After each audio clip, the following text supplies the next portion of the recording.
दोस्तों नमस्कार।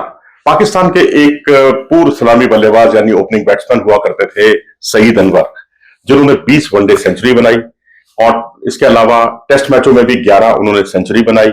चेन्नई में एक मुकाबला हुआ था भारत और पाकिस्तान का, जिसमें उन्होंने 194 रन की बहुत ही शानदार और नायाब पारी खेली।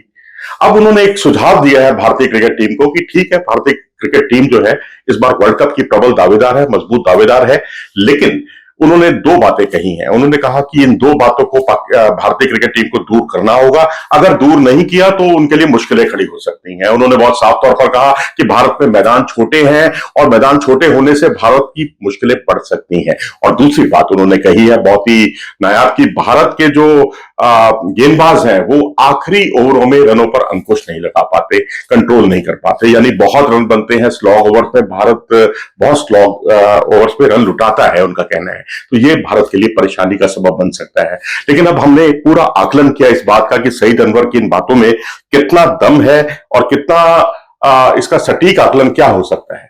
अब अगर पहले उनकी बात करते हैं छोटे आकार के, जो छोटे साइज के जो ग्राउंड है उनकी बात करते हैं। मैं मानता हूं कि छोटे साइज के जो ग्राउंड होते हैं उस पे खास तौर पर जो स्पिनर्स होते हैं उनके लिए बहुत मुश्किलें खड़ी हो जाती हैं। स्पिनर्स को ज्यादा प्रयोग करने का मौका नहीं मिलता, लेकिन ग्राउंड बड़े होते हैं तो उतना ही ज्यादा मौका रहता है स्पिनर्स के लिए ज्यादा प्रयोग करने का, क्योंकि भारत की ताकत स्पिन बॉलिंग है। फास्ट बॉलिंग अच्छी है अपने आप में, लेकिन स्पिन बॉलिंग भी भारत की ताकत है। लेकिन अगर आप देखें तो चेन्नई का ग्राउंड 65 से 68 मीटर की बाउंड्री, चिन्ना स्वामी स्टेडियम को देखें तो उसकी एक साइड, जो साइड वाली जो बाउंड्री होती है 55 से 56 या 56 से 57 मीटर की बाउंड्री, और सामने की 62-63 मीटर की बाउंड्री, 62 से 65 मीटर की बाउंड्री। वहां पर नीदरलैंड से खेलना है, इसलिए कोई बहुत ज्यादा चिंता की बात नहीं है। लेकिन चेन्नई में जो मैच भारत को खेलना है वो ऑस्ट्रेलिया के खिलाफ खेलना है। छोटी बाउंड्री है, वहां पर बड़े बड़े शॉट्स ऑस्ट्रेलियन खिलाड़ी लगा सकते हैं। ये बात सईद अनवर की बात में दम लग रहा है। और नई दिल्ली की बात करते हैं। नई दिल्ली का कोटला मैदान, फिरोज शाह कोटला मैदान, जो अब अरुण जेटली स्टेडियम के नाम से जाना जाता है, यहां भी चिंता की हमें इसलिए जरूरत नहीं है। यहां हमें अफगानिस्तान से खेलना है। स्क्वायर बाउंड्री इसकी 65 मीटर के आसपास है और सामने की बाउंड्री जो है वो तकरीबन 68 मीटर की है, जो इतनी छोटी नहीं है। फिर आ जाइए आप मुंबई के वानखेड़े स्टेडियम में। वहां पर हमें श्रीलंका से खेलना है। और ये याद कीजिए 2011 का जो फाइनल हुआ था यही इसी मैदान पर हुआ था, भारत वर्सेस श्रीलंका, और भारतीय टीम ने श्रीलंका को हराया था। वो धोनी का छक्का याद आ जाता है। इस बार वहां पर भी आपको कुछ स्पेशल टाइप के गेस्ट्स वहां पर बैठे हुए दिखाई देंगे। और 64 से 68 मीटर की यहां बाउंड्री है, और जो सामने की बाउंड्री है वो है 68 से 72। मतलब सामने की बाउंड्री इतनी छोटी नहीं है, लेकिन स्क्वायर बाउंड्री थोड़ी सी छोटी आप कह सकते हैं। लेकिन लखनऊ का इकाना स्टेडियम, पुणे का जो महाराष्ट्र क्रिकेट एसोसिएशन ग्राउंड है वो, अहमदाबाद का नरेंद्र मोदी स्टेडियम, कोलकाता का ईडन गार्डन स्टेडियम, धर्मशाला का मैदान, ये सब बड़े ग्राउंड है। इसलिए कोई बहुत ज्यादा चिंता की बात नहीं है, क्योंकि लखनऊ में हमें इंग्लैंड से खेलना है, पुणे में हमें बांग्लादेश से खेलना है, अहमदाबाद में हमें पाकिस्तान से खेलना है, कोलकाता में साउथ अफ्रीका से, और धर्मशाला में हमें खेलना है न्यूजीलैंड से। तो यहां 70 मीटर के आसपास धर्मशाला में बाउंड्री है, तो ये छोटा ग्राउंड तो कम से कम नहीं है। तो अब ये जो ग्राउंड है, इनमें सबसे ज्यादा चिंता जो है वो ऑस्ट्रेलिया के मैच को लेकर है। जो चेन्नई का ग्राउंड थोड़ा सा छोटा है, उतना बड़ा नहीं है ग्राउंड, तो यहां पर स्पिनर्स को उतने ज्यादा प्रयोग करने का मौका नहीं रहेगा। तो सईद अनवर की बात कुछ हद तक ठीक है। और दूसरी बात उन्होंने जो उंगली उठाई है वो उठाई है कि भारत के स्लॉग ओवर्स में भारत खूब रन लुटाता है। अगर हम ऑस्ट्रेलिया के खिलाफ मुकाबले की बात करें, जो मौजूदा सीरीज चल रही है, इसमें सेकेंड ओडीआई में भारत ने 10 ओवर में 97 रन लुटाए हैं, और वो भी टेल के, जो पुछल्ला बल्लेबाज होते हैं नीचे के। उसमें अगर आप शॉन एबट को देखें, नंबर 8 के बल्लेबाज हैं, नंबर 10 के हैजलवुड देखें, तो जहां हैजलवुड ने भी जो है जडेजा पर 2 छक्के लगाए मिड विकेट के ऊपर से, और वहीं शॉन एबट ने प्रसिद्ध कृष्णा पर छक्के लगाए, अश्विन पर छक्के लगाए, शमी पर छक्के लगाए। यानी 97 रन अगर टेल भारत के खिलाफ रन बनाती है तो वाकई सोचने वाला ये मुद्दा है। लेकिन हम इसके तस्वीर का ये एक पक्ष हम आपको बता रहे हैं, दूसरे पक्ष पर भी मैं अभी आऊंगा।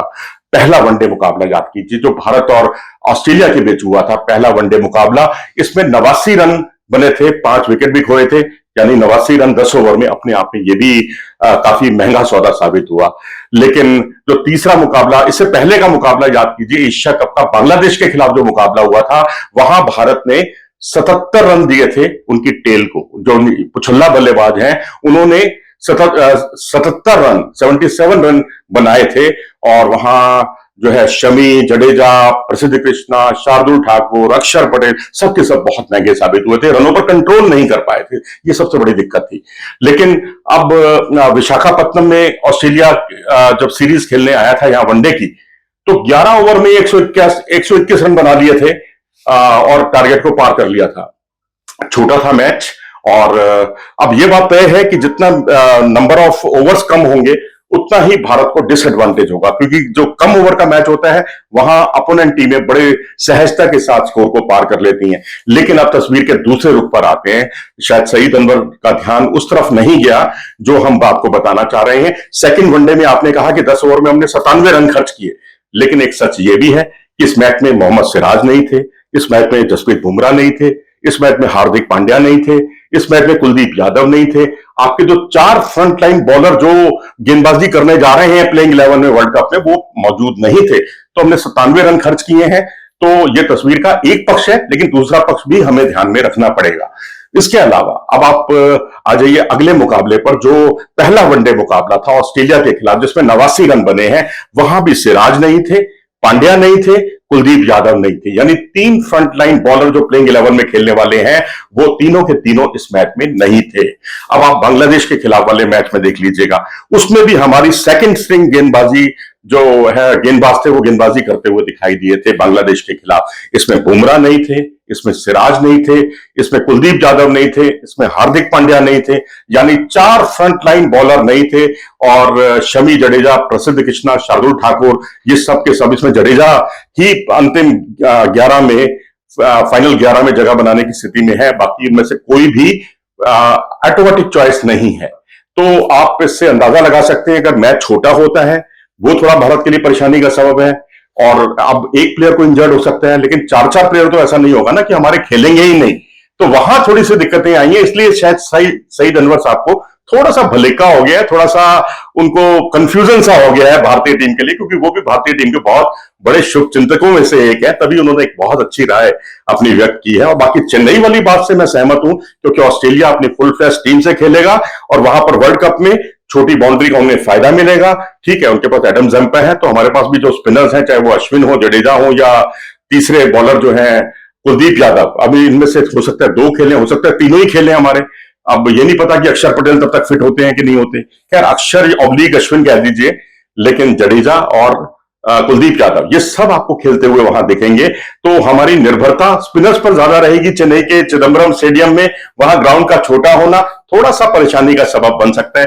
इस बात से मैं जरूर इत्तेफाक रखता हूं सईद अनवर साहब की। बहुत स्टाइलिश बैट्समैन हुआ करते थे, मुझे याद है। और चाहे मार्कवा हो, चाहे सईद अनवर हो, इनकी बल्लेबाजी को देखकर हर कोई रोमांचित हो उठता था, बहुत अच्छी लगती थी इनकी बल्लेबाजी। चलिए, हम तो इनको धन्यवाद देते हैं कि आपने इतना भारतीय क्रिकेट टीम का ख्याल रखा है और आगे भी ख्याल रखते रहिए और इस तरह के अपने सुझाव जरूर देते रहिए। फिलहाल इस पेशकश में इतना ही। अगर आपको ये वीडियो पसंद आया हो तो इसे लाइक करें, चैनल को सब्सक्राइब भी करें। नमस्कार।